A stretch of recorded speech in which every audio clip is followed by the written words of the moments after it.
Bueno, eh, vamos a ver las soluciones del primer clasificatorio de Ibero de este año, de Costa Rica. Eh, el examen se realizó el 18 de julio y este es el primer problema. Nos pedía expresar esta fracción, 20 sobre 21, como la suma de varias fracciones distintas, ¿verdad? Específicamente creo que nos pedía que había que demostrar que se podía encontrar una forma de expresarlo como una suma de estas n fracciones, donde n era mayor o igual que 4, si no me equivoco, y donde los a sub i eran enteros positivos distintos, ¿verdad? Bueno, no sé si alguno sabe eso o si lo han comentado, pero este tipo de fracciones se llaman fracciones egipcias, ¿verdad? Eh, Tal vez lo haya visto en alguna clase y, y pues en realidad es un tema relativamente conocido.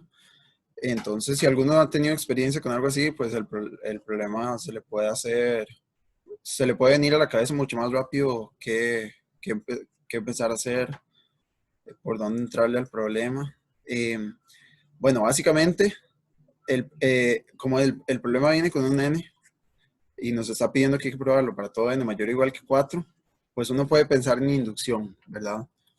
Eh, y de hecho, esa es la solución que vamos a hacer. Tal vez haya alguna otra solución sin inducción, que pueda ser un poco menos ocurrible, pero bueno, lo vamos a hacer por inducción.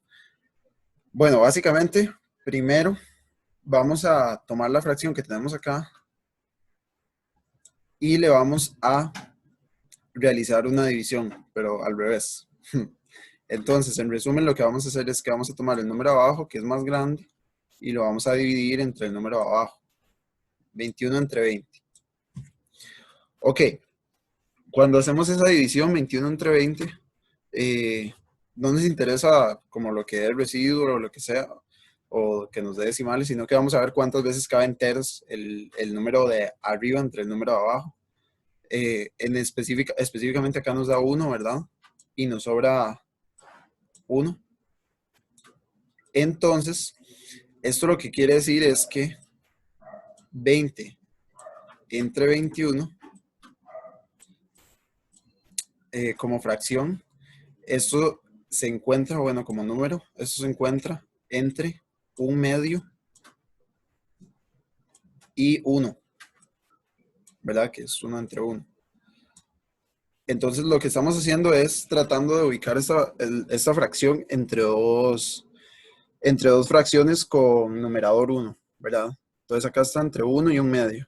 Podemos después encontrar otra que esté, no sé, entre un décimo y un undécimo. Y cosas así, ¿verdad? Ya van a ver por qué nos interesa hacer eso. Entonces ahora eh, vamos a restarle a 20 entre 21. Vamos a restarle un medio.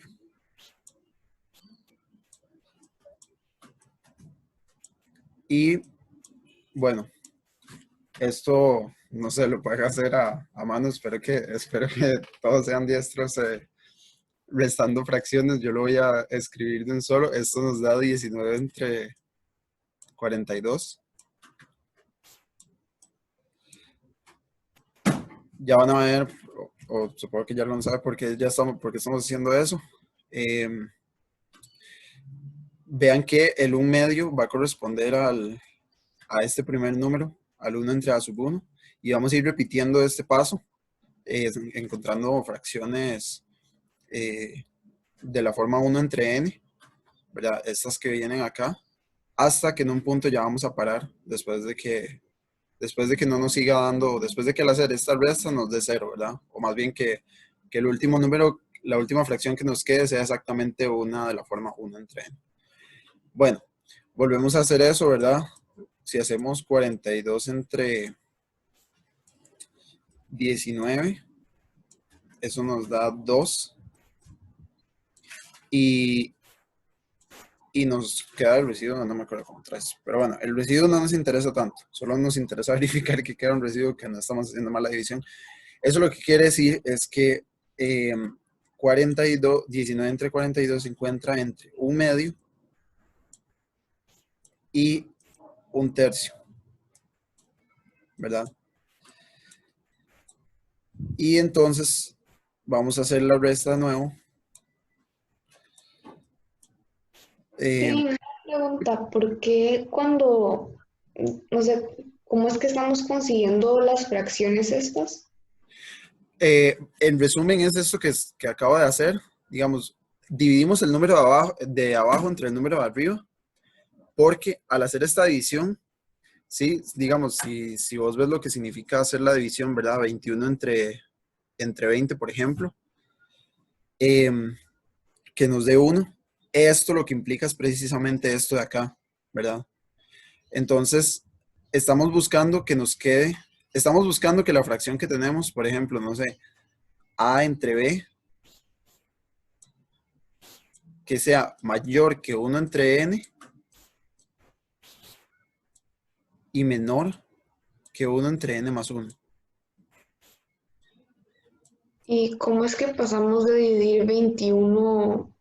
¿Cómo es que cuando dividimos 21 entre 20 es que obtenemos las fracciones que queríamos? Ok, digamos, primero queremos obtener esto, ¿verdad? Porque si obtenemos esto y le restamos esta fracción que viene acá, eh, pues vamos a obtener un número más pequeño, ¿verdad? Digamos, si tenemos, por ejemplo, una fracción A entre B que está entre 1 entre N y 1 entre N más 1, y le empezamos a restar 1 entre N, eso nos va a dar una fracción más pequeña, ¿verdad?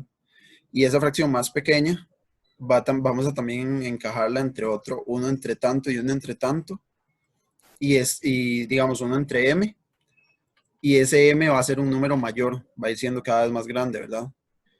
Por ejemplo, vean que acá nos está dando un tercio y acá nos está dando un medio, y sabemos que nos va a dar distinto, ¿verdad? Precisamente al encajar, al que esto quede encajado entre 1 entre n más 1 y 1 entre n, estamos consiguiendo eso, ¿verdad?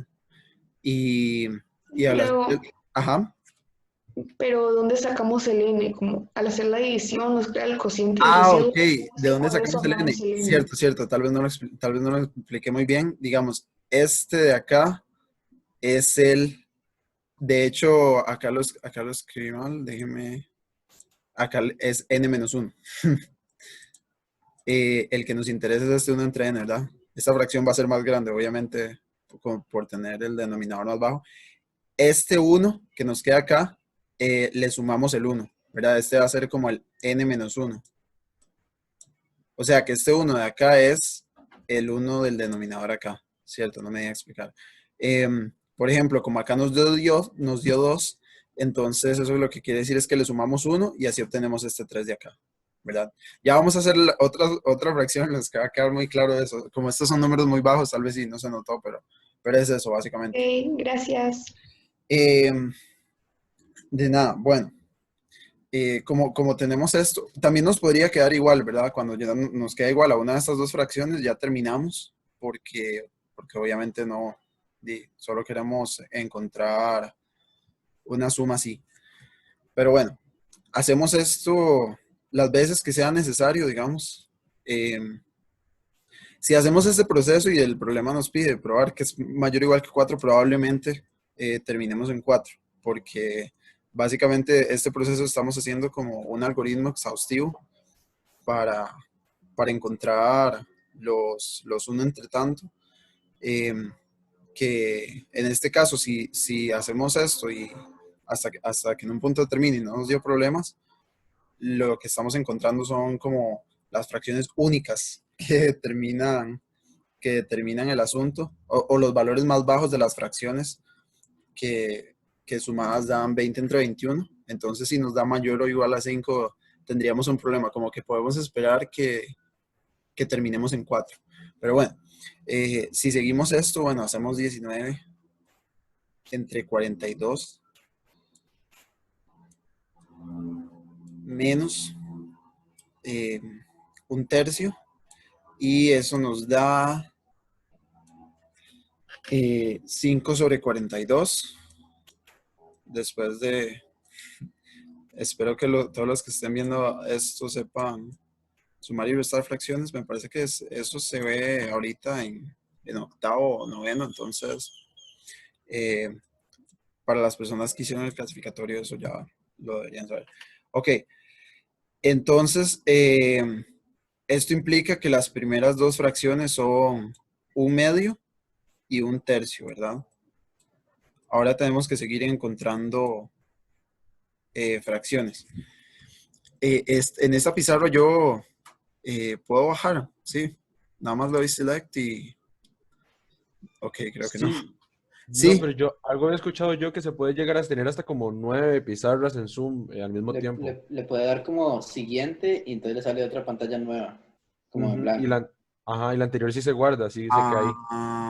Siguiente. Jesus Christ. Vamos a ver. Ah, es acá. Creo que es este botoncito. Mira, sí. Ok. Otra pizarra. ¿Qué lo que eras? Sí, por no utilizar tanto Zoom, no sabía ese dato. Pero bueno, por dicha nos podemos devolver. Ok, entonces tenemos 5 entre 42, entonces hacemos 42 entre 5, eso nos da 8 y nos sobra alguillo ahí que no nos interesa, nos sobra 2.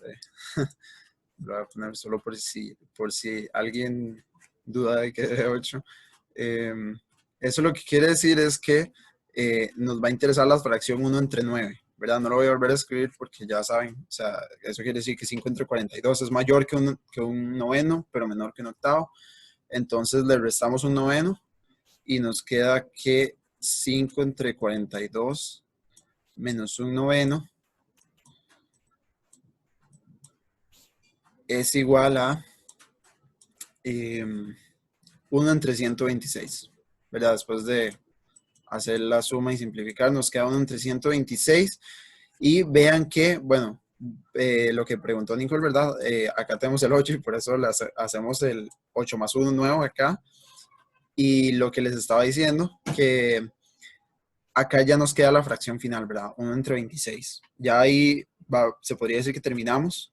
Y vean que estamos terminando como en la cuarta fracción, precisamente, justo lo que el problema nos está pidiendo, porque, solo un momentito, ¿hay alguien en sala de espera o algo así? Ah, no, el chat. Ok. No. Si alguien se tiene que ir, no hay problema con que se vaya, porque eso va a quedar grabado de todas formas. Muchas gracias, más bien, y disculpen ahí la demora. Eh, bueno, No hay problema, muchas gracias. ok. Hasta luego, Gabriel. Chao. Bueno, ya nos dio 1 entre 126, entonces básicamente lo que quiere decir esto es que la fracción inicial, ¿verdad? 20 entre 21.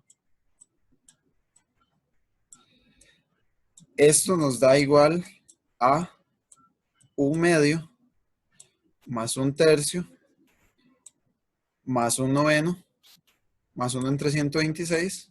Vean que nos está quedando 4 fracciones, entonces ya acá tenemos el caso para n igual 4. Y hay otro asunto acá, hay que ver que todas son distintas, pero sí, todos son enteros positivos distintos. De hecho, vean que se fueron haciendo cada vez más pequeños, entonces nos quedaron en orden y todo. Y ahora vamos a utilizar una inducción para probar que se puede para todo entero n mayor o igual que 4. Básicamente lo que uno hace es lo siguiente. Bueno, comenzamos con 1 entre n, multiplicamos arriba y abajo por n más 1. Este es un truco conocido, entonces les recomiendo que lo tengan en mente.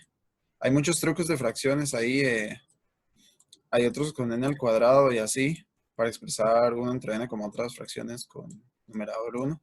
Separamos esto entre n y el 1. Vean que si lo separamos, le separamos el n se va a cancelar con el n abajo y esto nos va a quedar que esto es 1 entre n más 1 más 1 entre n por n más 1. Bueno, y vean que acá, además de que nos da dos fracciones con numerador 1 o fracciones egipcias, nos están dando dos fracciones con denominadores mayores. Vean que empezamos con 1 entre n y acá nos dio n más 1, o sea, aumentó. Y acá nos dio n por n más 1, que obviamente, y se puede mostrar muy fácil, eso es mayor o mucho mayor que el n y el n más 1. Entonces, ¿qué pasa acá? Que vamos a aplicar este paso como al paso inductivo. Si quieren lo pueden escribir, pero en especial como es un problema 1 y se busca que ustedes lo escriban ahí todo bien bonito, como que para cualquier confusión a la hora de calificar, pero digamos, si ustedes ya escriben, si alguien escribiera solo esto en un borrador, yo creo que prácticamente obtendría todos los puntos del problema, porque aquí es muy obvio lo que sigue, ¿verdad? Vamos a tomar la última fracción que tenemos acá, que es la que tiene el denominador más grande, y la última fracción que siempre vamos a tener, y le vamos a aplicar esa manipulación algebraica. Básicamente, 1 entre 126, por ejemplo, va a ser nuestro 1 entre n, y al aplicarle eso nos va a quedar la fracción 1 entre 127 y 1 entre 126 por 127. Y pues básicamente, obviamente el 1 entre 126 por 127 va a ser una fracción mucho más grande. Bueno, mucho más pequeña. O sea, el denominador va a ser mucho más grande. Y de nuevo, vean que acá al cambiar el 1 entre 126 por ese nos va a quedar una fracción más. O sea, ya vamos a tener 5 fracciones. Luego al volver a aplicar ese paso a la última fracción, vamos a volver a hacer otra fracción más y vamos a tener 6 fracciones. Y haciendo ese paso como paso inductivo, podemos pasar de tener n fracciones egipcias a tener n más 1 fracciones egipcias, y ya básicamente así se concluye el problema, ¿verdad? O sea, el caso inicial con las 4 fracciones, 1 medio más 1 tercio más 1 noveno más 1 entre 126, era el caso base o el caso inicial. Y pues básicamente esa es la solución. No sé, supongo que yo esperaría que al menos alguno o varios de ustedes hayan encontrado esa solución, ya que es como la más común, ¿verdad? En especial si alguien ha trabajado con fracciones egipcias. Pero bueno, entonces sí. ¿A dudas, consultas con ¿Alguno? Ok, nadie. Ok, excelente, ¿no? Era relativamente sencillo. Entonces, voy a parar de grabar.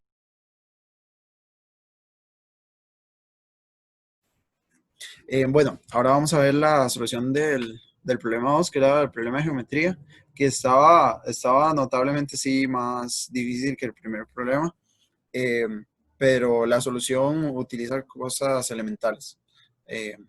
Bueno, el problema nos decía que teníamos 2 círculos tangentes a una línea.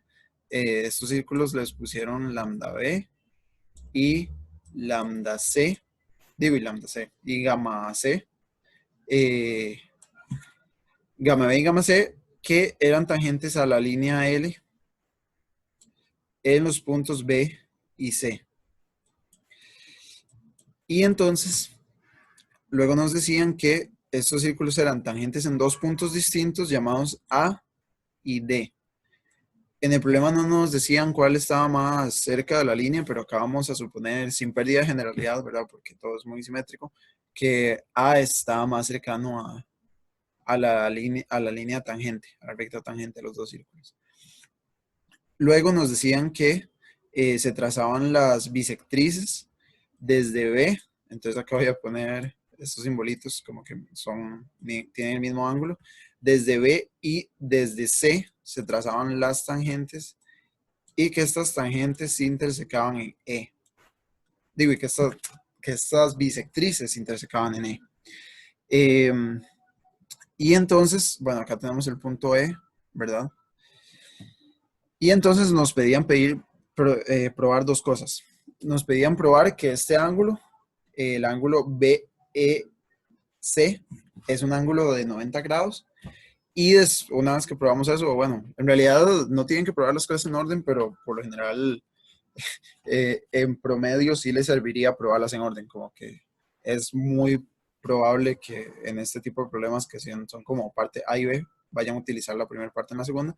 Las de segundo nos pedían probar que E pertenecía a la recta de A o al segmento de A. Pero bueno, vamos a probar primero esta parte de acá, ¿verdad? Y se prueba con una búsqueda de ángulos no muy complicada. Tal vez la parte más importante acá es hacer el dibujo bonito, ¿verdad? Si uno hace el dibujo a mano alzada, le va a costar un montón hacer la búsqueda de ángulos en general en este tipo de problemas que hay que hacer como una búsqueda de ángulos no tan sencilla. Eh, si uno no hace el dibujo bonito, pues le va a costar un montón más, ¿verdad? Darse cuenta que ya o se resuelve con eso, o darse cuenta que hay algunos ángulos. Si uno hace el dibujo muy, muy, muy mal, incluso vas a quedar completamente perdido, ¿verdad? Pero bueno, pongámosle a estos dos ángulos de acá un nombre. Pongámosles alfa, tal vez. Alfa y alfa. Y a estos otros de acá les podemos poner, por ejemplo, beta y beta. Ok, vamos a ponerle nombre a dos ángulos más. A este ángulo de acá, ¿verdad? Que es el ángulo que se forma con la recta tangente. Ese ángulo también nos va a interesar. Vean que estos ángulos que estamos marcando forman parte del triángulo EBG. Entonces, de fijo nos pueden interesar, entonces por eso les vamos a poner nombre. Incluso no hace falta ya saber qué vamos a hacer, uno les puede poner nombre desde el inicio y empezar a trabajar con eso. Que a este le puse gamma, ahí tal vez no se ve tanto. A este le vamos a poner zeta. Ok, entonces una vez que ya tenemos estos ángulos nombrados, vamos a empezar a ver cuánto miden otros ángulos. Ok, primero que nada, sabemos que este ángulo gamma va a ser igual a este ángulo de acá, al ángulo ADB, ya que este ángulo es el ángulo que se forma con la línea tangente y el segmento AB, y este ángulo, el ADB, es el ángulo interno del círculo del segmento del arco AB. Y sabemos que esos dos son iguales, ¿verdad? Es conocido. Ángulos dentro de un círculo. Eso probablemente ya lo hayan visto incluso en las primeras clases de geometría que hayan llevado. Y similarmente va a pasar que este otro ángulo de acá, el ángulo ADC, va a ser igual a zeta, ¿verdad? Va a ser igual al ángulo externo también. Entonces vean que ya tenemos otros dos ángulos demarcados arriba. Entonces ya tenemos todos los ángulos dentro de estos dos triángulos, dentro del triángulo BEC y dentro del triángulo BDC. Entonces vean lo que vamos a hacer. Vamos a calcular el ángulo E de dos formas distintas y vamos a igualarlas y ver y despejar algo, ¿verdad? Entonces, por un lado tenemos que el ángulo BS por la suma de los ángulos internos del triángulo BS va a ser igual a 180 grados menos alfa menos beta menos gamma menos zeta. ¿Cierto? Hasta ahí todo claro. Ok. Y por otro lado, vean que también este ángulo E se puede calcular como 360 grados menos todo este ángulo de acá, ¿verdad? O lo que es lo mismo, se puede calcular como sumar el ángulo BEA, este de acá, más el ángulo AEC, o sea, este ángulo de acá. Que vean que esos son dos ángulos externos de los triángulos BDE y CDE. Y en resumen, cuando uno tiene un ángulo externo, ¿verdad? Por ejemplo, el AEB, ese ángulo va a ser igual a la suma de los dos ángulos internos opuestos. O sea que este pedacito de acá va a ser igual a beta más gamma. Y similarmente, este otro angulito de acá va a ser igual a alfa más zeta. Y entonces, y ahí se empezó a poner un poco estrecho el dibujo, pero bueno, ya no vamos a enrollar más. Entonces eso lo que nos dice es que el ángulo, este ángulo en E, también va a ser igual a alfa más beta más gamma más zeta.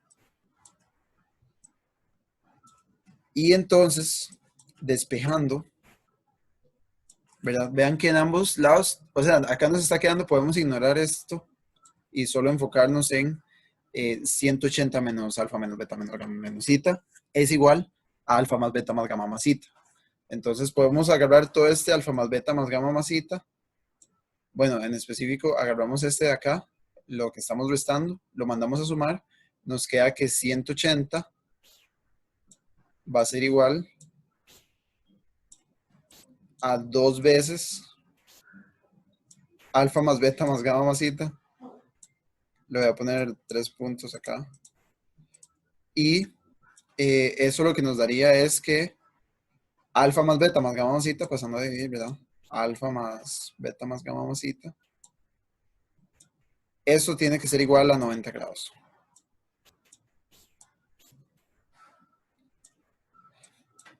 Y pues básicamente ya ahí resolvimos la primera parte porque también vimos que BS es igual a eso.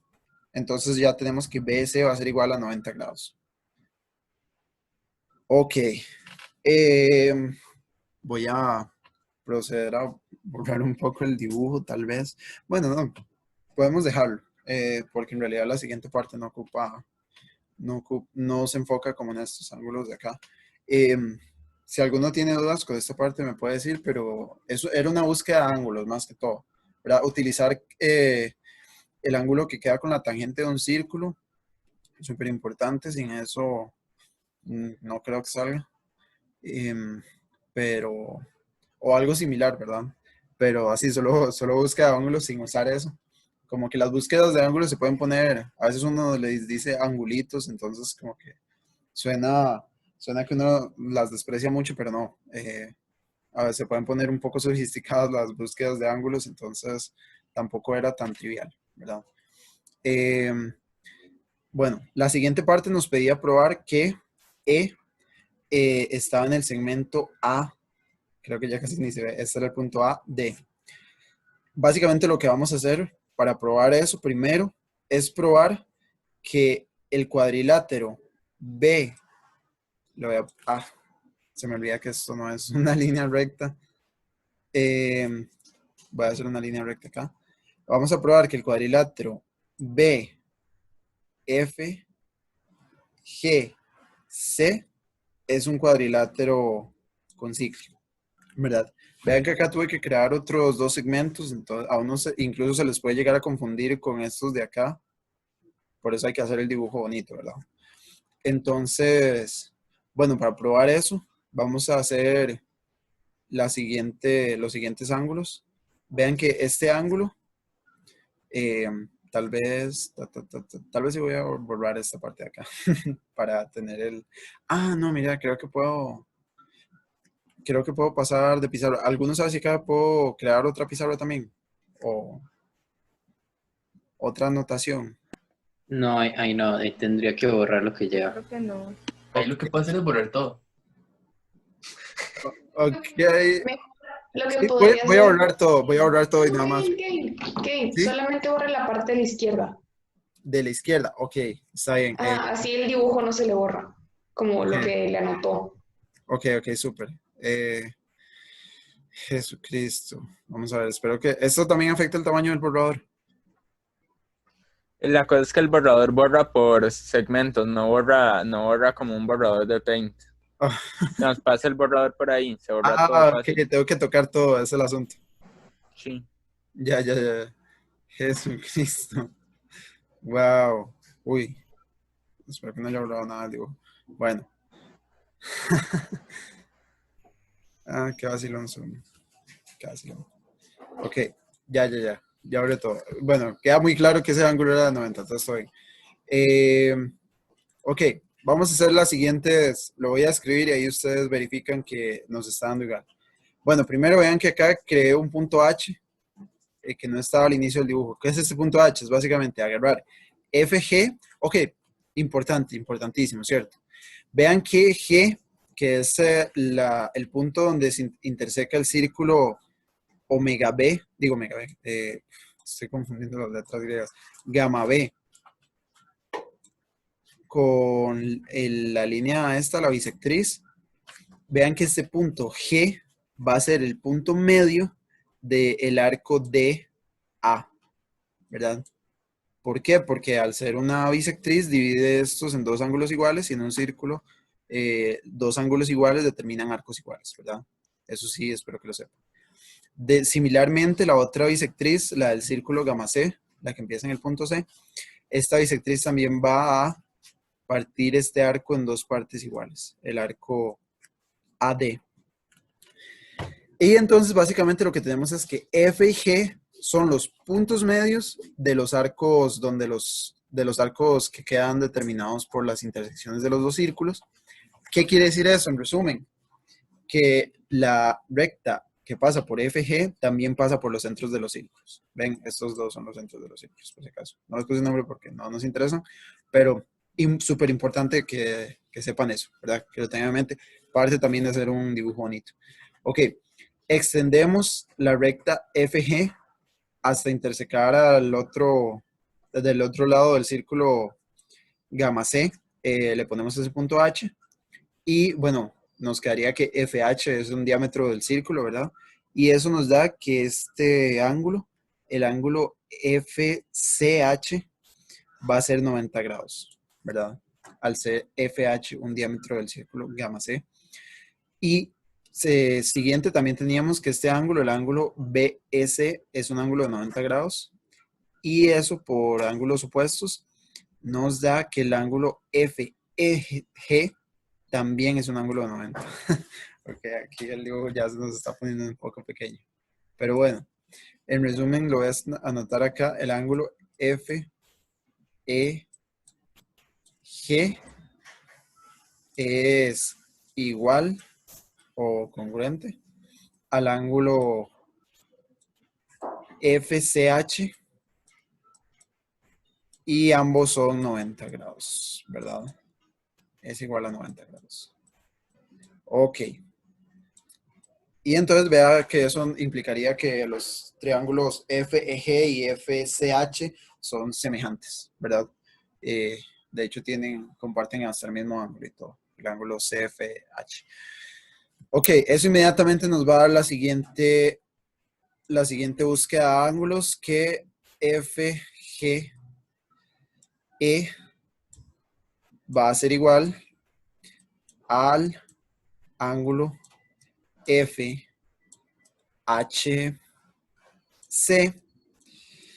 y eso va a ser igual también a el ángulo por ángulo con la tangente en el círculo. Eso va a ser igual al ángulo FC. Aquí estoy haciendo letras demasiado grandes. FCB. ¿Sí? Lo pueden ver ahí. El FCB es el ángulo que se forma con la tangente y el arco FC. Y ese ángulo FHC es el ángulo de ese arco, precisamente. Entonces, vean que nos está quedando que este angulito acá es igual a este ángulo grande de acá. Y eso nos implica directamente, como espero que todos sepan, que el cuadrilátero FGCB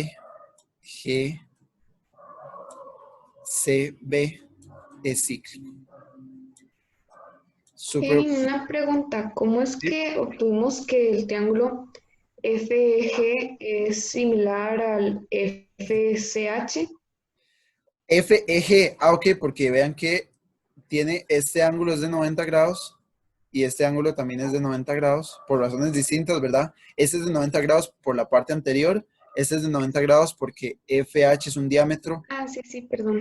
y comparten este ángulo. Entonces, como tienen dos ángulos iguales, son semejantes, ¿verdad?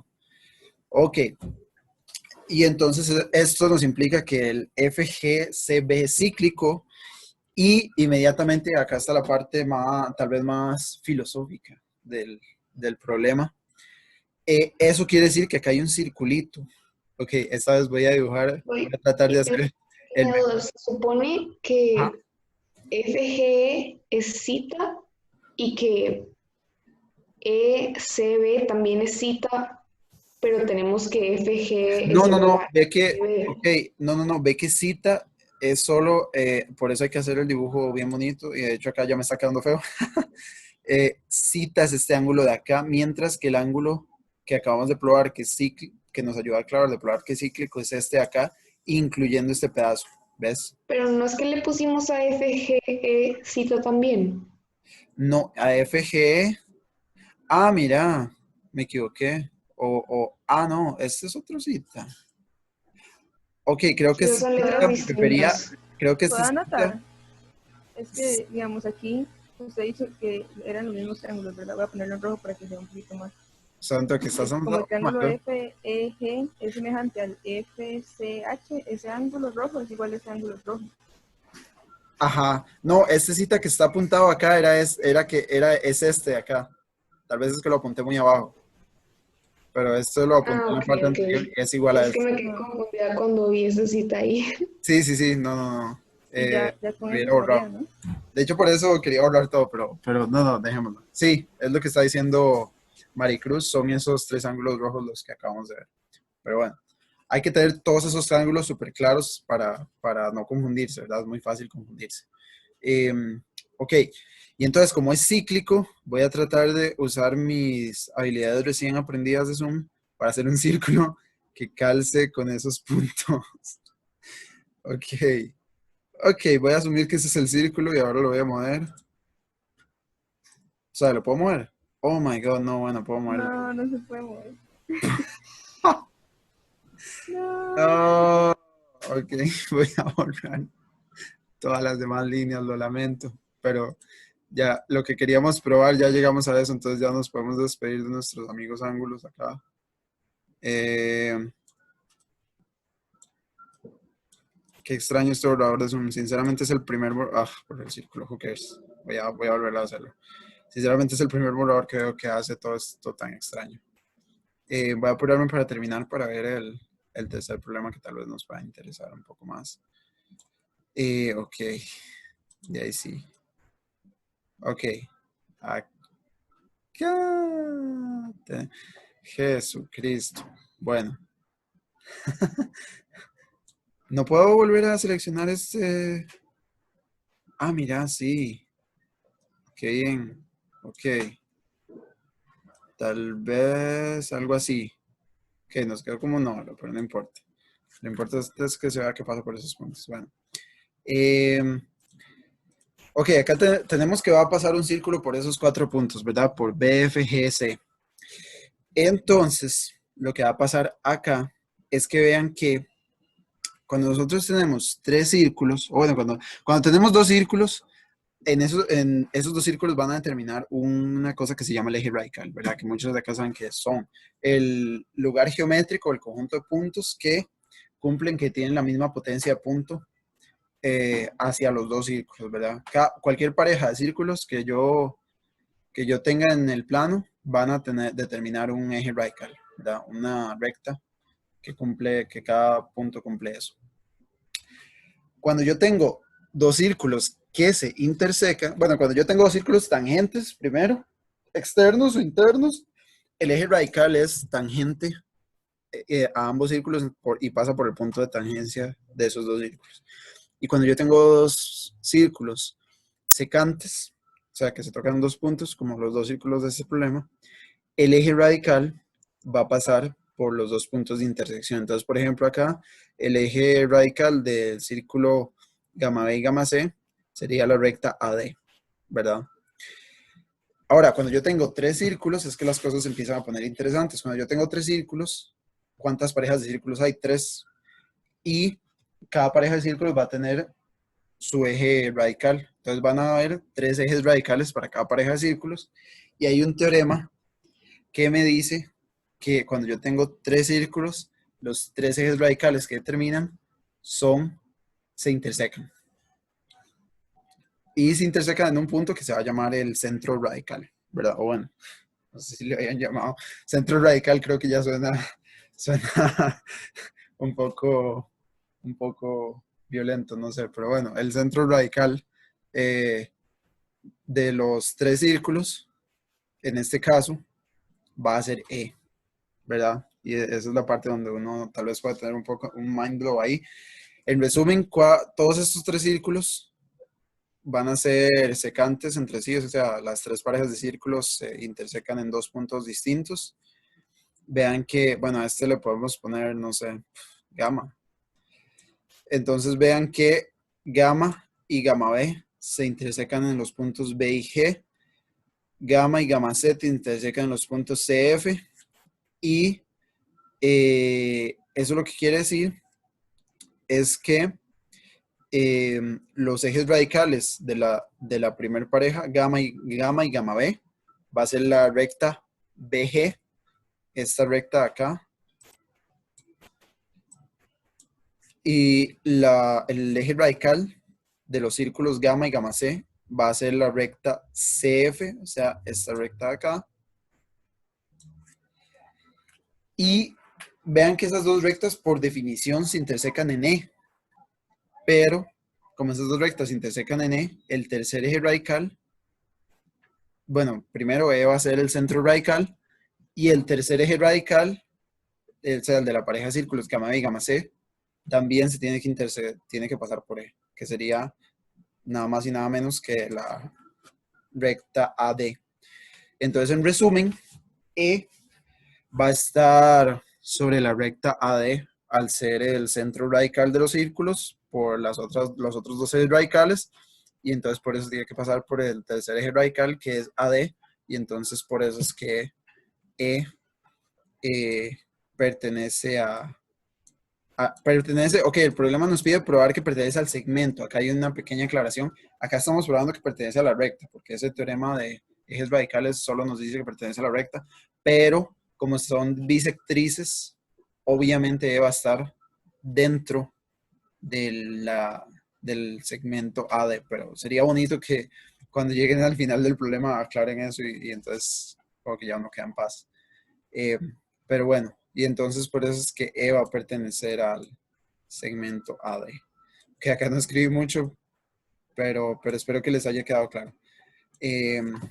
Voy a parar de grabar acá. Lo voy a empezar a grabar. Bueno, estamos resolviendo ahora el problema 3. Vamos a hacer la primera parte en la que hay que probar que un conjunto bueno no puede ser infinito. Entonces, supongamos que ese es un conjunto bueno infinito. ¿Qué pasa?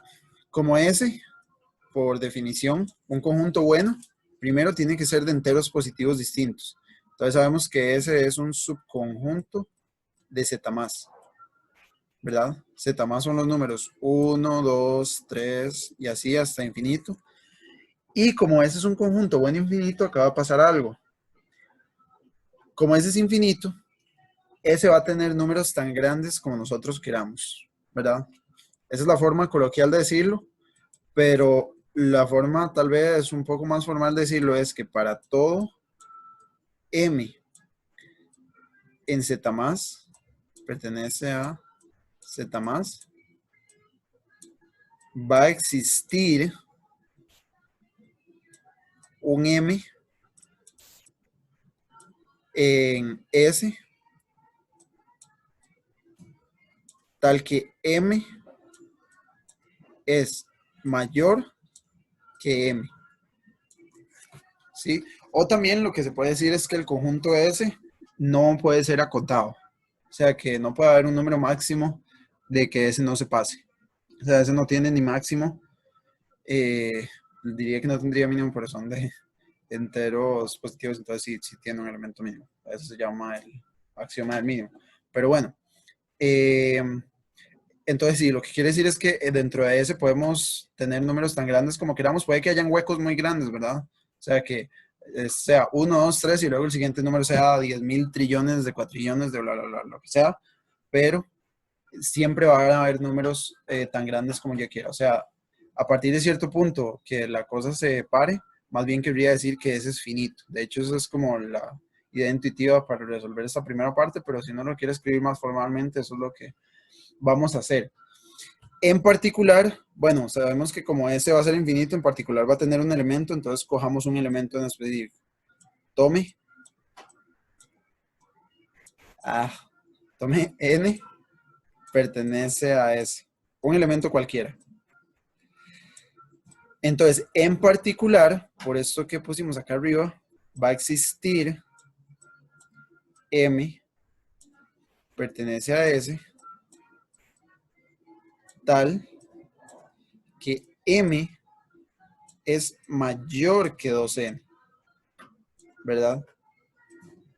Obviamente 2n va a ser, como n es un entero positivo, va a ser mayor que n, y n obviamente va a ser mayor que 0. Lo voy a poner acá entre paréntesis, tal vez. Bueno, ahí a eso lo entiendo.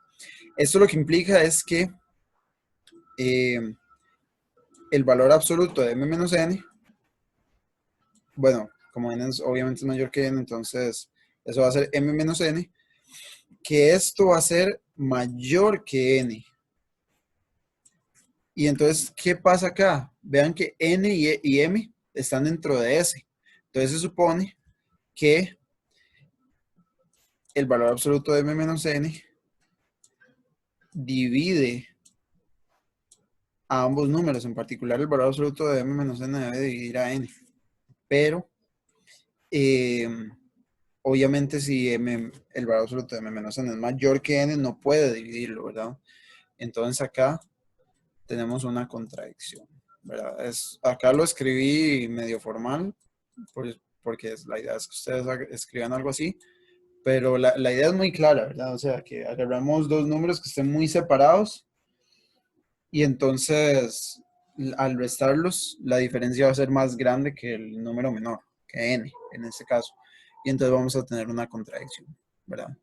Y entonces, Una pregunta, ¿esto ¿sí? se puede decir de que siempre va a haber un m mayor que 2n? Como esa parte es porque son enteros positivos, entonces es podemos Es porque es decir. infinito. Digamos, si es infinito, eventualmente se tiene que volver como, y son enteros, bueno, y son positivos, el más tiene que ir creciendo. Sí, exacto, digamos, esa es la parte del problema en que es un subconjunto de los enteros positivos. Si, por ejemplo, fuera un subconjunto de los números racionales, ahí no podemos decir eso, porque podemos tener un conjunto con infinitos números racionales, todos entre 0 y 1, por ejemplo. Basta con tomar los números 1/2 y 1/3, ¿verdad? Los del problema anterior de las fracciones egipcias. Todos están entre 0 y 1 y son infinitos y así, pero básicamente cuando tenemos un subconjunto de los números enteros positivos, infinito, van a tener que rebasarse los números, ¿verdad? Porque, por ejemplo, el conjunto de números menores o iguales a 1000 tiene 1000 elementos, ¿verdad? 1 hasta 1000, y el conjunto de números menores o iguales a n tiene n elementos. Entonces, si tenemos un conjunto con infinitos elementos, se tienen que pasar en algún punto de cualquier cota que pongamos. Y entonces, en particular, vamos a tener esto, ¿verdad? Entonces, como llegamos a una contradicción, en resumen, lo que supusimos al inicio de que este es un conjunto n infinito es falso, ¿verdad? Entonces, F es falso. Entonces, básicamente esa es la solución de esta primera parte. Espero que este haya sido el borrador de Zoom, porque ahora voy a borrar. Sí, súper. Ok, que espero que no tengan dudas con esa primera parte. Lo pueden escribir de muchas formas, ¿verdad? Se puede parafrasear de muchas formas, pero en resumen es eso. Ahora la siguiente parte, que tal vez es la parte más difícil de todo el examen, es demostrar que para todo entero positivo n mayor o igual que 2 existe un conjunto bueno con n elementos. Entonces vamos a construir un conjunto bueno con n elementos para cada valor de n. En resumen, ¿cómo lo vamos a hacer? Bueno, primero vamos a poner el primer conjunto, un primer conjunto de 2 elementos. De hecho, vamos a poner el conjunto más sencillo que se nos pueda ocurrir, no importa. Le vamos a llamar S2 porque tiene 2 elementos. Y vamos a ir haciendo los conjuntos Sn con n elementos que cumplan las condiciones. Bueno, a este primer conjunto lo vamos a definir como 1,2. Vean que tienen que ser de enteros positivos, entonces tiene que ser mínimo 1. 1,2. Entonces vean que este conjunto que acabamos de definir, S2 igual a 1,2, obviamente es un conjunto bueno, porque si restamos, solo tenemos dos números, entonces solo hay una posible diferencia. 2 menos 1 nos da 1 y divide ambos números. Entonces ya tenemos el caso base. Ahora vamos a utilizar inducción para, si tenemos un conjunto bueno, definir de n elementos, definir un conjunto bueno con n más 1 elementos. Entonces, vamos a hacer el paso inductivo, que tal vez no es la forma más común de escribir la inducción, pero al final va a quedar muy claro que con ese paso inductivo ya queda el asunto. Suponga que tenemos, le voy a poner acá, ¿qué es esto? ¿Por qué me salió esto acá? Hide thumbnail. Ok. Creo que eso lo maneja Maricruz, no sé. Yo soy el host, bueno, ok. Supongamos que tenemos un conjunto de n elementos. Bueno, supongamos que tenemos un conjunto de n de cardinalidad n, o sea, con n elementos. Bueno.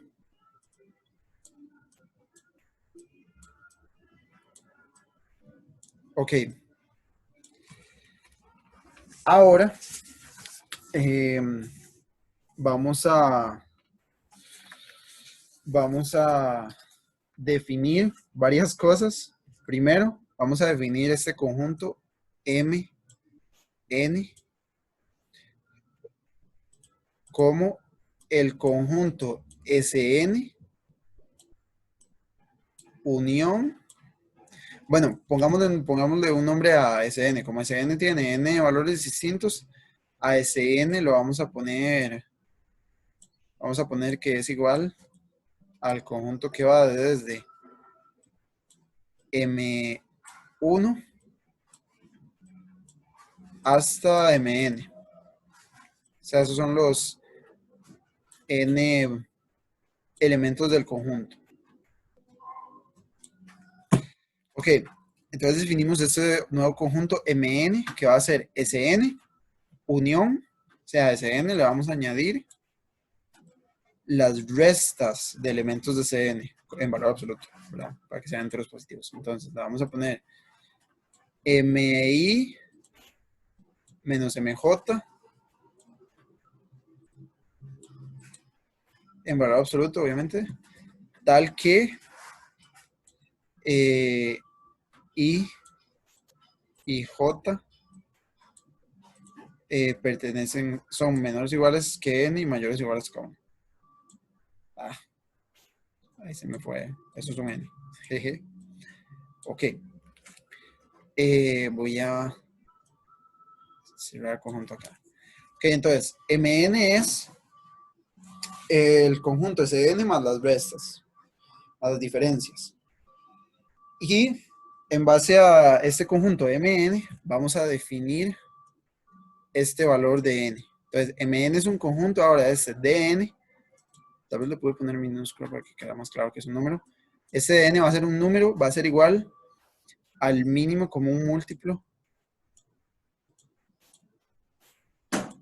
Al mínimo común múltiplo de Mn, de todos los valores de Mn. Vean que Mn están compuestos de enteros positivos. Bueno, son toque. Tal vez acá me faltó poner que y j distintos para que no nos dé 0 porque se indefine ahí el asunto. Entonces acá le voy a poner mayor estricto. O sea, tienen que ser valores distintos. El mínimo común múltiplo de todos los valores de Mn. ¿Eso qué quiere decir? Que Dn va a ser múltiplo tanto de todos los valores de Sn como de sus diferencias, de sus posibles diferencias. Entonces, en base a eso, bueno, acá solo hemos definido cosas, ¿verdad? No hemos hecho nada del otro mundo. En base a esto vamos a ver que existen, vea que, solo un toquecito, voy a mouse, voy a correr este PDF arriba para tener este espacio para rayar. Acá. Sí.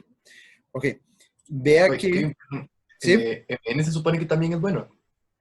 MN, no, no he dicho que MN sea bueno. Ok. MN nada más lo vamos a utilizar, lo utilizamos para definir DN y DN es el que nos va a interesar, ya van a ver. Entonces, sí, sería muy mágico que MN fuera ya la solución. No, es el problema 3, es un poco más difícil.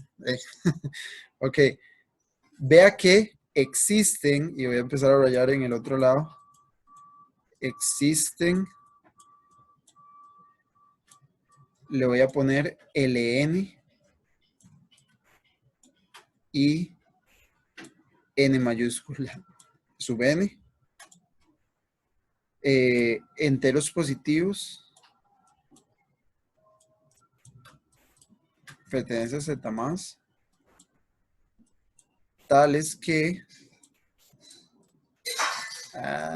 mira, si puedo rayar afuera. Jesucristo, qué locos son. Bueno, tales que, acá lo voy a poner cont de continuación. Después voy a ahorrar. Bueno, después lo puedo dar clear, súper bien. Ok. Tales que, primero, DL, DN por LN sea mayor o igual que MI para todo MI pertenece a SN. ¿Verdad? Bueno, DN es el mínimo múltiplo común de todos los números de SN más sus diferencias. Entonces, en particular va a ser mayor o igual que todos estos, ¿verdad? Entonces, sencillo. Pero también que, tal que, podemos definir el siguiente número y que sea mayor a 0. Tal que el siguiente número que voy a definir, cada n, o sea, yo escojo LN y NN tal que se cumpla esto de arriba, pero esto es fácil. Esta es la parte más importante. Tal que NN por la multiplicatoria desde igual 1 hasta n de el valor absoluto de n ln a menos mi, ¿verdad? O sea, el producto de todos las rectas de n ln menos mi, de todos los mi en Sn, menos todo eso, menos ln sea mayor o igual que 0. Eso se puede hacer muy fácil. Vean que como dn por ln es mayor o igual que mi, bueno, pues de hecho puedo escoger uno tal que sea mayor estricto, lo voy a poner acá. Eso se hace muy fácil, nada más escojo un L. Ya dn es mayor o igual que todos los mi, nada más escojo un ln que lo haga más grande, ¿verdad? ¿Qué tal que si yo paso el mi a restar, esto, que de hecho vean que es esto que tengo acá adentro, me dé mayor estricto que 0 para que al multiplicarlo todo esto sea un entero positivo. Y entonces vean que, bueno, el LN ya ahí lo elegí, nada más escojo luego el NN, tal que al multiplicarlo por esto se vuelve mucho más grande que el LN, sea mayor o igual que 0. O sea, en ambos casos estoy escogiendo dos números tal que me van quedando cosas mayores o iguales a 0, ¿verdad? Me perdí. Ayuda. Sí, ¿qué pasó? ¿Qué pasó? No sé, es que mi papá me contó y me perdí. ¿Qué es lo de cont de n por el n? Ok, Perdón. vea que hasta el momento hemos definido dn. dn es el mínimo común múltiplo de todos los números en ese n, o sea, en el conjunto que ya teníamos de tamaño n, que es bueno, y sus diferencias. Es el mínimo común múltiplo de todos esos enteros positivos, ¿verdad? Ajá. Como son una cantidad finita, obviamente dn va a ser un número finito. Y vea que existen ln y nn. Puedo escoger estos dos números tales que me cumplan estas dos cosas.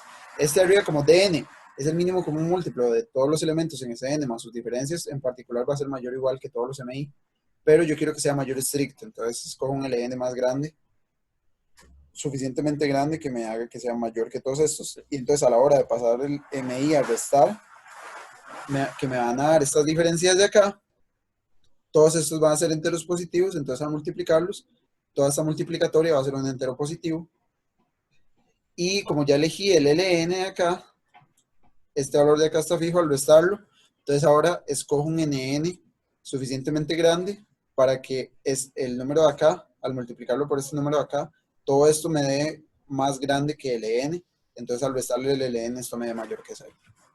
Sí, hasta ahí estamos claros, Ernesto. Ok. Yo tengo una duda. ¿Sí? ¿Qué es el conjunto I al que pertenecen LN y NN? El conjunto I. Ah, no, eso es un Z. Es que está súper mal escrito. Ah, Eso es un Z. Irracional. yo como pertenecían a los irracionales o algo así, no entendía. Sí, Ah, no, ok. no, es un Z más, un Z. Acá estamos Ok, trabajando. ok. En ningún momento Voy- vamos a introducir irracionales ni nada, solo enteros positivos. Ok. K sub n es un valor o es un conjunto? ¿Qué cosa?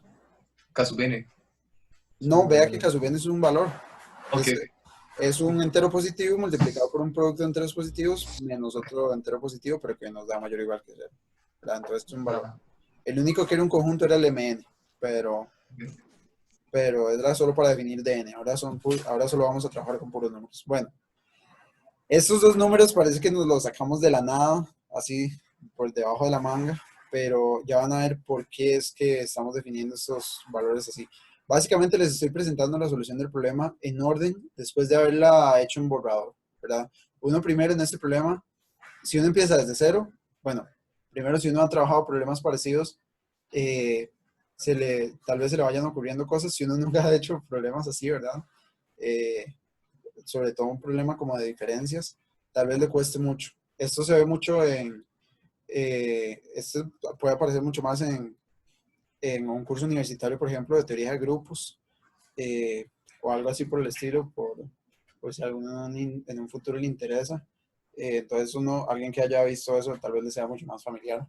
Eh, pero ustedes también pueden haber trabajado problemas de esto, entonces no es como que todo esto sea así como magia, lo que estamos haciendo, magia oscura ahí, que aparecen cosas de la nada. Ya van a ver que todo va calzando. Luego de hacerlo en borrador, uno intentar y de prueba y error, buscar conjuntos que funcionen, uno y escribir todo en orden desde el puro inicio, uno escribe algo así, ¿verdad? Entonces, no les voy a hacer todo ese proceso porque es muy largo, pero en resumen, obviamente les estoy presentando la solución ordenada. Ustedes al intentar el problema van a llegar a la solución de manera mucho más desordenada, ¿verdad? No hay problema con eso. Ok, una vez definida esta parte, que tal vez era la parte más spooky del problema, ahora vamos a definir otro conjunto.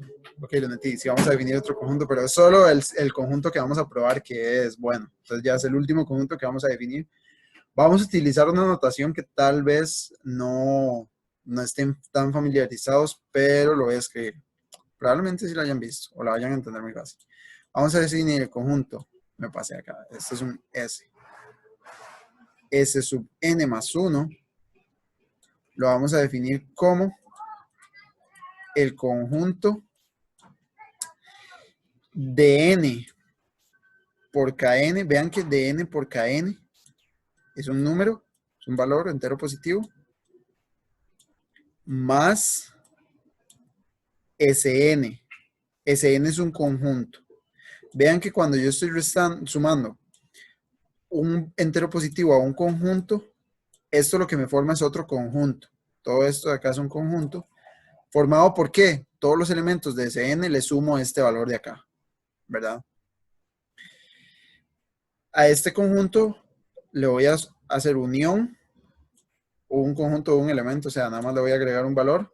El valor de N por Kn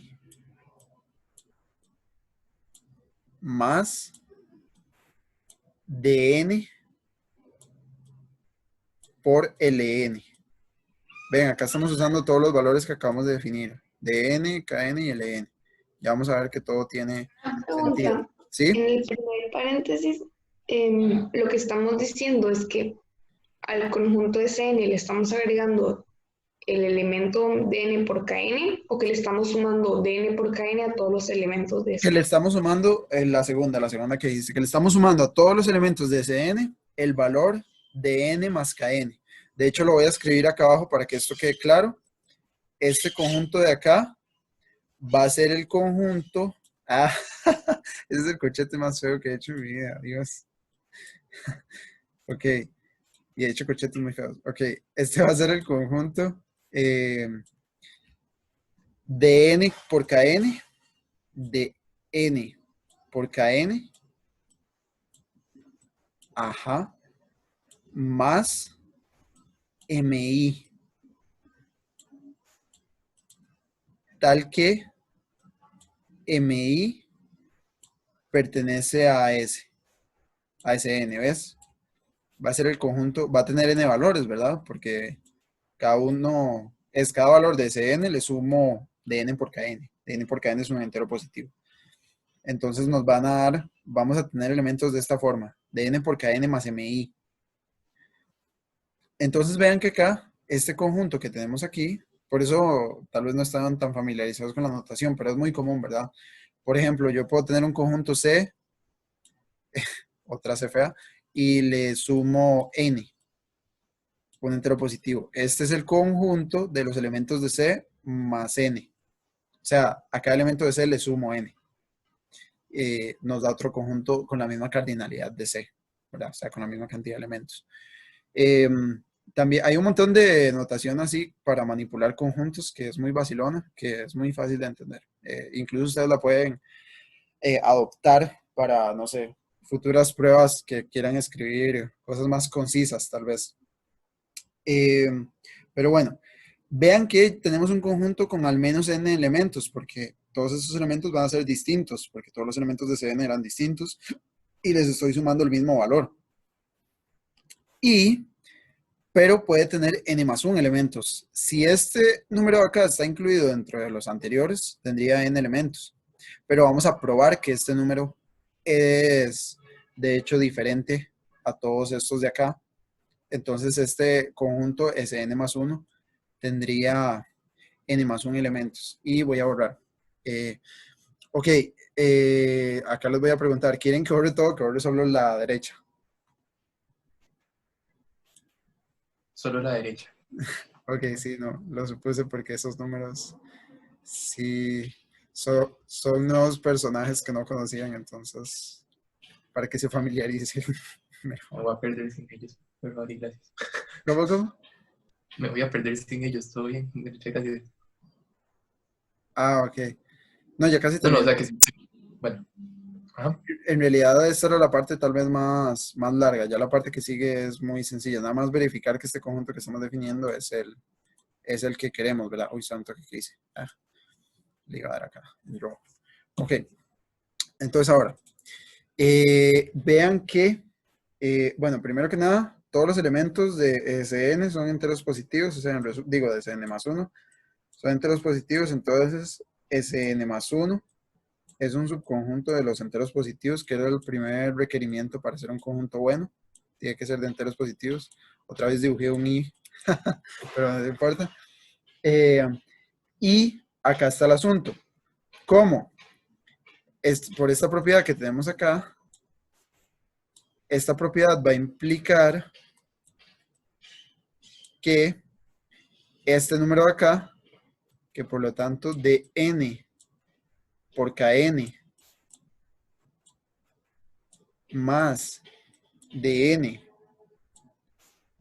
por ln, esto de fijo va a tener que ser mayor o igual que todos los números de acá, ¿verdad? Que dn, kn más mi para todos los mi. O sea, en resumen, ¿qué quiere decir eso? Que este número de acá que estábamos... bueno, no sé.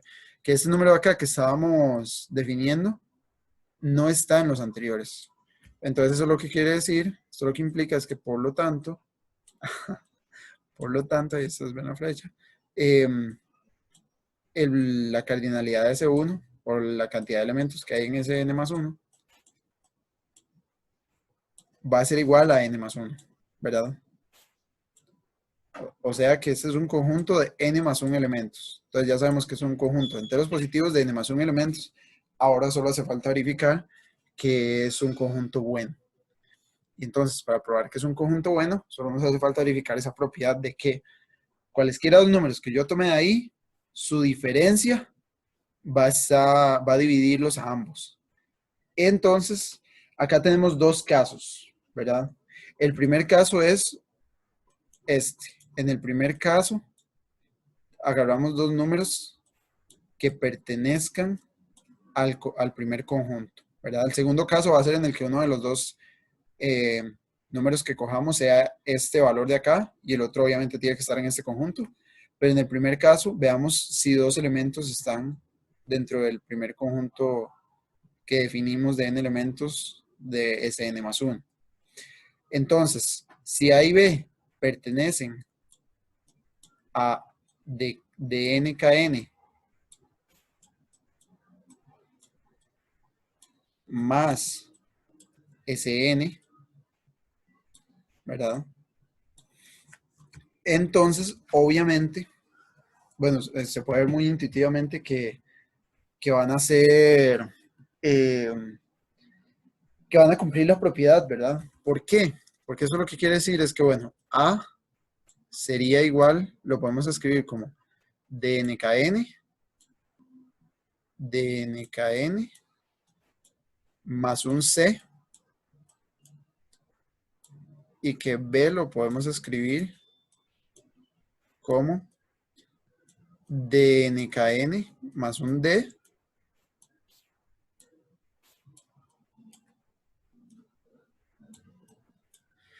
con C y D pertenecen a Sn. Y bueno, obviamente al hacer valor absoluto de A menos B, como A y B ambos son, les estoy sumando el de n más kn, esto va a ser igual a C menos D.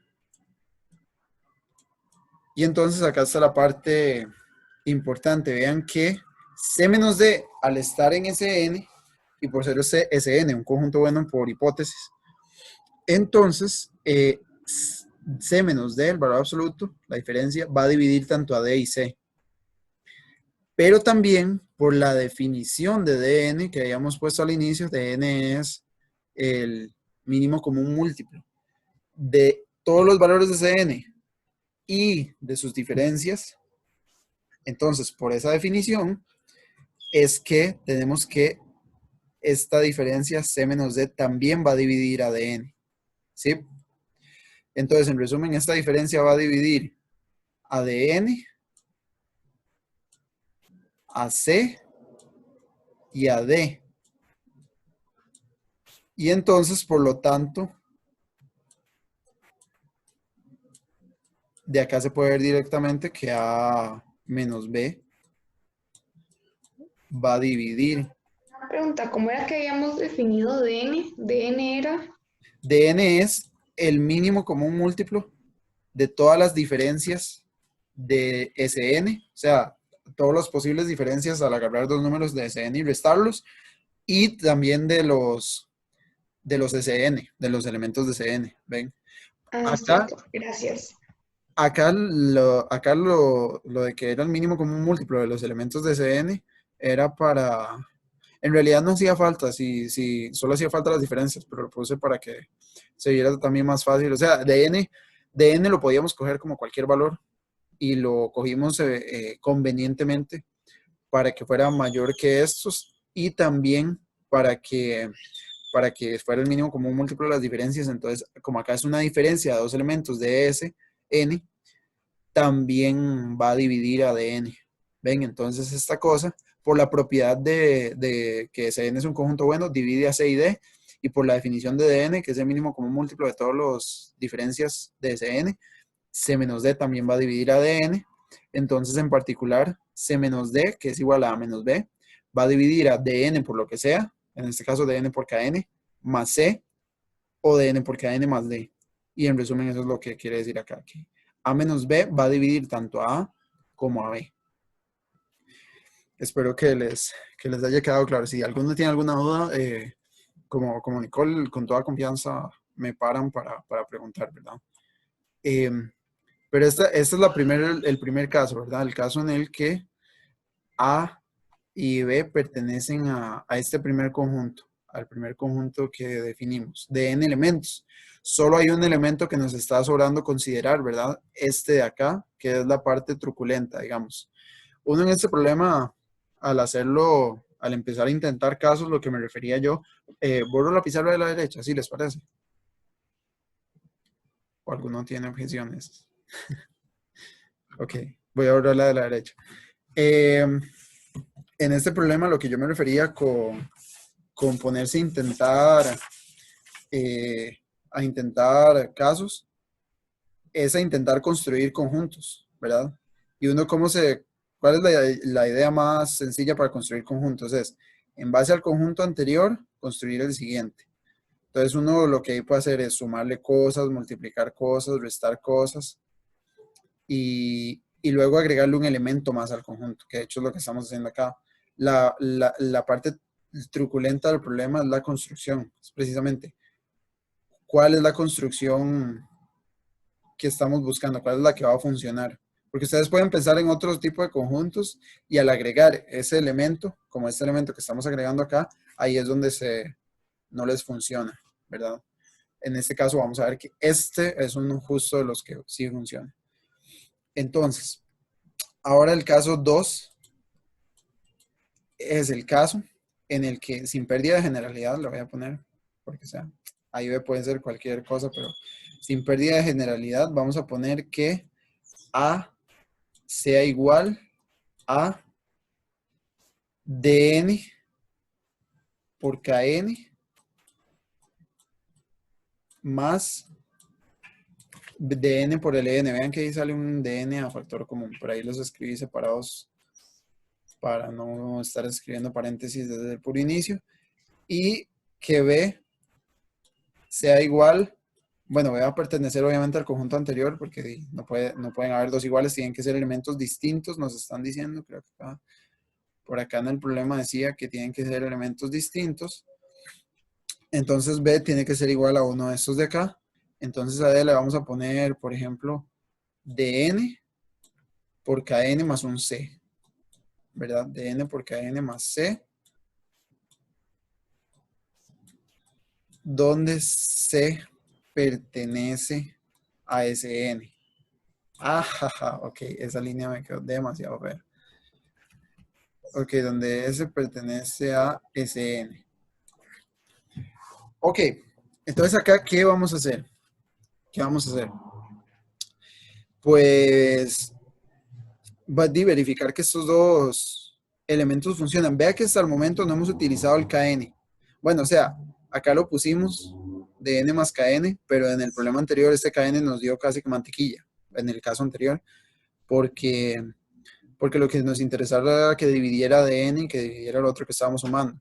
Porque al multiplicarlo por cualquier cosa da igual, entonces este Kn no nos interesó. Pero vean que Kn lo definimos como algo, tiene una forma un toque extraña, ¿verdad? Entonces, si uno definió a Kn así tan extraño, tiene que ser porque vamos a ocupar esta forma y la vamos a usar acá. Entonces, en resumen, voy a describir, acá lo que hacemos es cambiar el KN por como lo definimos y simplificar todo para que vean que cómo nos da el asunto.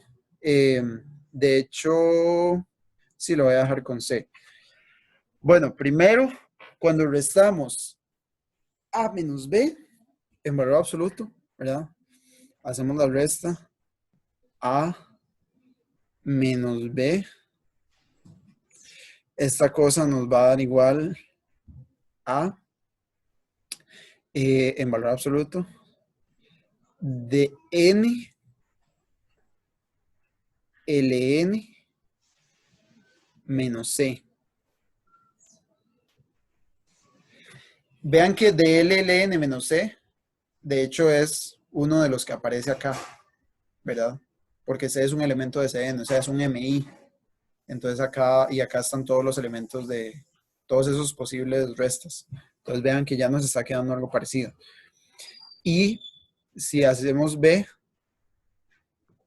que es tal vez el más grande, B va a ser igual a dn por toda esa cosa de acá, por nn, por el producto, acá no voy a poner de 1 hasta n, se sobreentiende, de el valor absoluto de dn ln menos mi,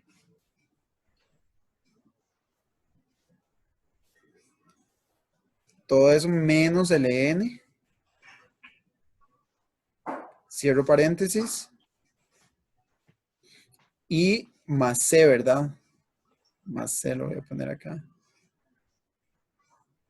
Y voy a ponerle acá un igual. Vean que el ln lo multiplicamos por dn y sale. O sea, hacemos dn con esta cosa acá. ¿Sí? Una pregunta, ¿qué era el n sub n? N sub n es un valor. Acá lo pusimos. Es un valor lo suficientemente grande para que esta cosa sea positiva. Ok, Para que gracias. kn sea un entero positivo, ¿verdad? Porque acá ocupamos que dn por kn nos dé un entero positivo. O sea, que todo sea entero positivo ocupamos para que no haya problemas. Pero nada más, o sea, el nn en este caso va a ser mantequilla. No nos ven, lo único que nos interesó era para que todo fueran enteros positivos y no hubiera problemas. Pero bueno, esto va a ser igual a dn nn por la multiplicatoria de esos valores absolutos, ¿verdad? De n ln menos mi. De hecho, no hace falta ponerlos en valores absolutos, porque ya vimos acá que son mayores que 0. Acá los puse en valores absolutos por si acaso, pero para que quedara claro, pero también se los pueden quitar, ¿verdad? Más que, más, y ahora sí entre paréntesis, no, mentira, menos, jeje, menos, vean que esto va a ser menos dn ln menos c. Entonces, ¿qué va a pasar acá? Vean que a menos b, esta cosa, obviamente va a dividir a toda esta cosa de acá. ¿Sí queda claro? Porque acá estamos multiplicando por todos los posibles dnln menos mi. Y acá tenemos precisamente es el que estamos, el que queremos ver que divide. Entonces, esta cosa acá, obviamente va a dividir a esto, al multiplicarlo por dnn, va a dividir a toda esta cosa acá, todo este primer término. Al restarle dnln menos c, esto va a seguir dividiendo todo esto, ¿verdad? Entonces, vean que acá ya tenemos que a menos b divide a b. Y ahora solo nos falta definir, ver cuántos queda a. Entonces, a igual. Vean que tenemos que un dn a factor común. Vean que esta cosa es dn por kn más ln, y por la definición de kn vean que acá Kn más Ln es sumarle a todo esto Ln, pero acá estoy restando un Ln. Entonces al sumarle Ln se me va a cancelar y me va a quedar solo esta cosa acá. Entonces vean que esta cosa precisamente nos va a dar igual a Nn, bueno, por Dn, por el Dn del inicio, por la multiplicatoria de todos los valores absolutos, ¿verdad? Dn, Ln, menos mi. Y entonces vean que obviamente, ya teniendo esto así, se ve claro que este valor de acá, que es un DNLN menos MI, va a dividir a esto, porque esta es la multiplicatoria de todos los posibles valores. Entonces, uno de estos valores es igual a este, entonces obviamente A menos B va a dividir esta cosa acá, y cuando lo multiplico por NN por DN, que son enteros positivos, también va a seguir dividiendo. Entonces acá esto va a implicar que si tenemos este caso, A menos B va a dividir tanto a A como a B. Y en resumen, ya se concluye el problema, ¿verdad? O sea, ya verificamos los dos casos y verificamos que este conjunto Sn, o sea, por lo tanto, Sn más 1 es bueno. O sea, que si tenemos un conjunto con n, un conjunto bueno con n elementos, podemos, en base a ese, vean que Sn no pedimos ningún requerimiento, solo que fuera un conjunto bueno. De hecho, no tiene que ser uno de estos que estamos construyendo. Podemos tener cualquier conjunto bueno y en base a ese creamos el siguiente, ¿verdad? Sn es bueno. Sn más 1 va a ser bueno. Es bueno y es de n más 1 elementos, ¿verdad? La parte de que es n más 1 elementos hasta la probamos, porque eso también hay que verificarlo. Ustedes nada más prueban que es bueno, pero no prueban que tiene n más 1 elementos. O sea, no prueben que esta cosa de acá es diferente a las anteriores. Ahí hay un hueco, ¿verdad? Les pueden quitar puntos. Entonces tienen que probar ambas cosas, que es un conjunto bueno. Para que era bueno, también había que probar que eran de enteros positivos. Eso también lo probamos. O sea, en el problema hay que probar todo lo que nos piden. No hay que asumir nada. A veces en los libros de texto a uno le pueden poner soluciones muy directas y uno puede pensar que es que ese es el estilo en el que uno escribe pruebas en olimpiadas. No, uno tiene que escribir todo con lujo de detalles. En los libros lo ponen así porque ellos se dan el lujo de hacerlo. Pero digamos, si ustedes llegan a una IMO, a un Ibero y no escriben, prueban que es bueno, pero no prueban que tienen más elementos efectivamente y que son enteros positivos, ahí les pueden bajar puntos y bastantes puntos, digamos. Pueden que les bajen hasta casi la mitad de los puntos del problema, ¿verdad? Pero bueno, ¿alguno tiene dudas con esta parte? No, todo bien. Ok. Bueno, espero que les haya gustado el problema. Voy a parar de grabar.